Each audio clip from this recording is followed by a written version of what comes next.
Hi my loves, welcome back, and if you're new here, welcome. Here in this channel we'll talk about relaxed hair care, hair growth, protective styling, and anything hair related. So if you know you're interested in this type of content, please consider subscribing to join the family. So in today's video, I'm going to be sharing with you guys my hair growth journey for 2024, everything I did from the beginning to the end of the year. So without further ado, let's just get started. So every year I try to make this type of videos for you guys. I have one for 2023, I think I have one for 2022. So if you want to see how my hair journey has been from year to year, you can check out my previous videos. So yeah, in today's video we are going to be talking about how my hair journey went for 2024. So I started the year with a relaxer stretch challenge and a protective style challenge, and at this point my hair was at hip length, and I did this length check after my last relaxer touch up, which was somewhere in mid 2023. So I started with a 16-month relaxer stretch challenge and a protective style challenge with cornrows. So I tend to do relaxer stretch challenges and protective style challenges together because protective styling is what majorly helps me stretch my relaxers. Like if protective styles didn't exist, I wouldn't even attempt stretching my relaxers. That's how serious I take protective styling when I'm on relaxer stretches. So whenever I'm doing relaxer stretches, I'm on long-term protective styles back to back. So this time I was on cornrows, which I decided to carry for 5 months. So prior to these cornrows, I had taken down a 4-month-old protective style, which was twist. So that was in 2023. So I installed these cornrows on December of 2023 and I carried it into 2024. So for the 5 months period, I didn't do much. I did refresh the cornrows at I think 3 months. So I carried them for 3 months, refreshed them, carried them for another 2 months before I took them out. And during this period, I didn't do anything like deep conditioning, a protein treatment, and all of that.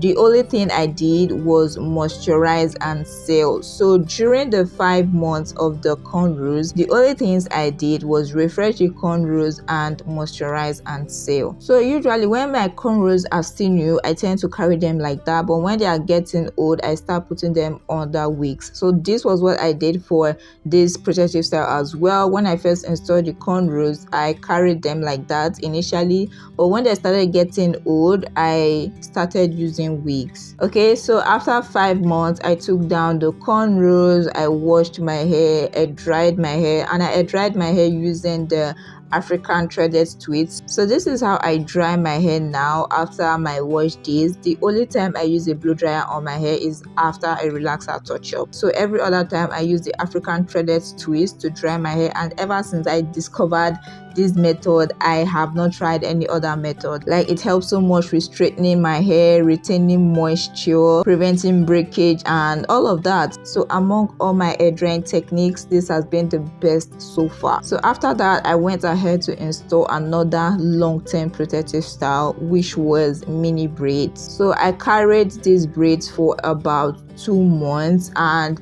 while I was in these braids, I didn't do much as well. I didn't even refresh them since they were just for 2 months. The only thing I did was moisturize and seal. So during the entire period of the mini braids, there was nothing like washing, deep conditioning, a protein treatment, or a moisturizing treatment, none of that.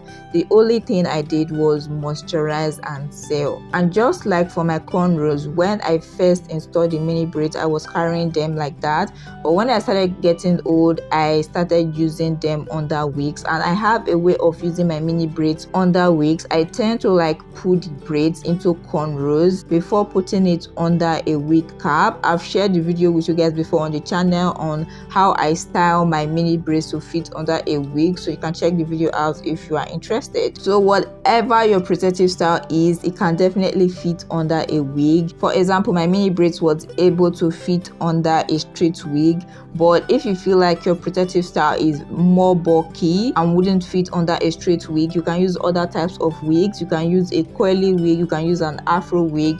So no matter how bulky your braids are, they can definitely fit into a wig. It's just not going to depend on the type of wig. And at this point, my hair was over 15 months post relaxer already. So I started the 16 months relaxer stretch April 2023. So at the end of 2023, I was about 8 months post relaxer already. So at the end of my mini braids challenge, that was like 7 months into 2024. So 5 months of cornrows, 2 months of mini braids, which was 7 months. So 8 months from 2023, 7 months from 2024. So at this point, I was over 15 months post relaxer, and I had about a few days or weeks to go before I hit that 16 months mark. When I started the relaxer stretch challenge, I didn't plan to go for 16 months. My plan was just to see how long I could stretch, because prior to this, I had done a 12 month relaxer stretch before.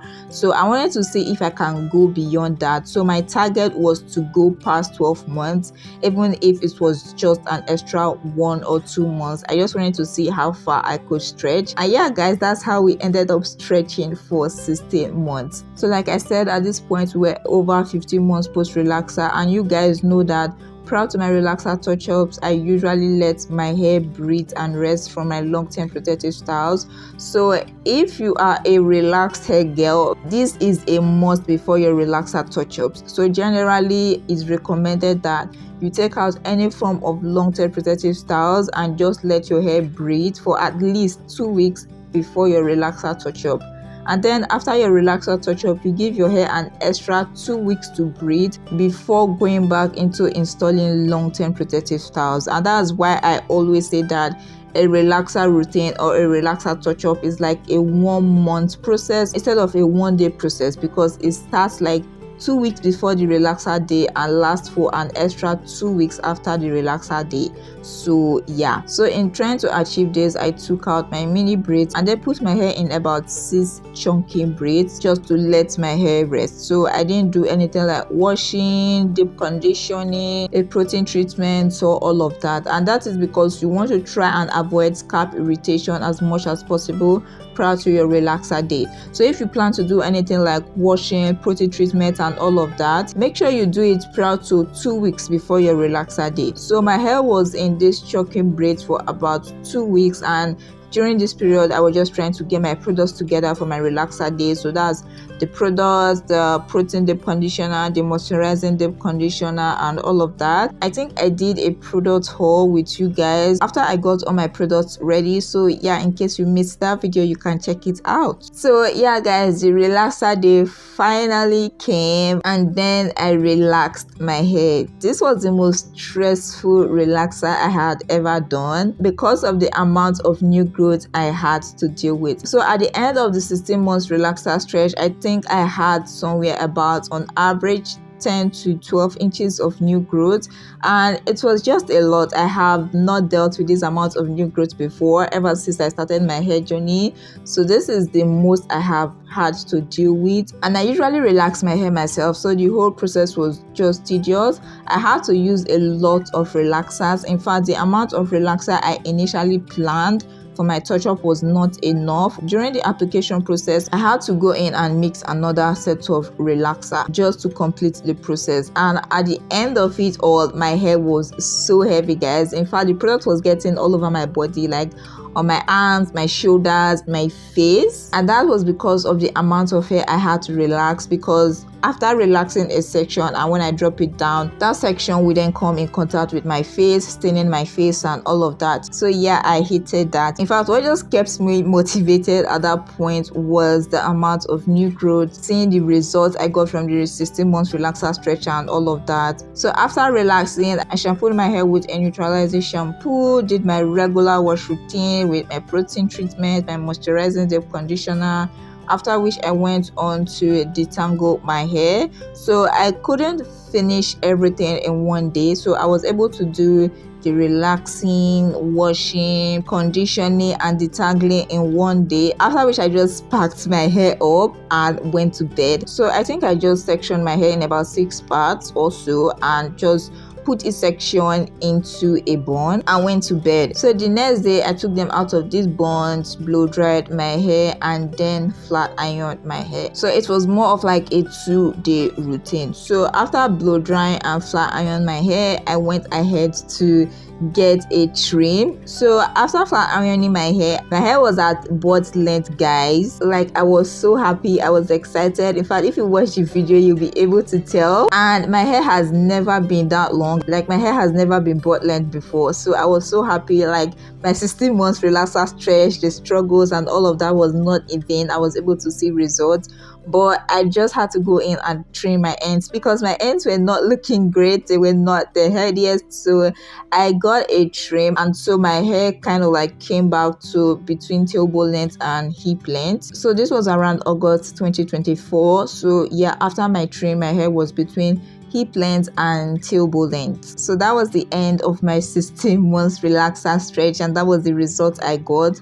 So after the relaxer touch up, I just put my hair in a bun. So usually immediately after my relaxer touch ups, like I said, I try to avoid long-term protective styles. So I use short-term protective styles like buns, and I tend to carry this for about 1 to 2 months before I start installing long-term protective styles again.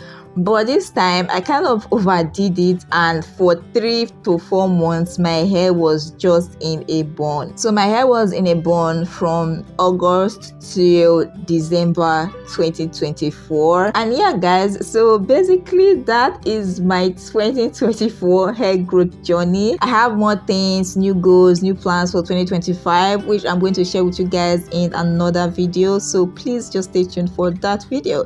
So yeah, guys, that's basically it for my 2024 hair growth journey. So there are individual and detailed videos available for everything I've talked about in this video already up on the channel. So if you want to see in detail how my hair growth journey has been from January to December of this year, you can check out my old videos and just, follow the process and my journey step by step. So let me know in the comment section down below how your hair growth journey has been for 2024. What was your starting length and what was it at the end of the year? Also tell us if you were able to achieve your hair goals for 2024. So yeah, guys, that's it for today's video. I hope you enjoyed it. If you did, please don't forget to give it a big thumbs up. If you are new here and you aren't subscribed, please consider subscribing to join the family, and don't forget to turn on the post notification bell so that you'll be the first to get notified whenever I upload a new video. So yeah, guys, that's it for today's video. Thank you so much for watching, and I'll see you in my next video. Bye.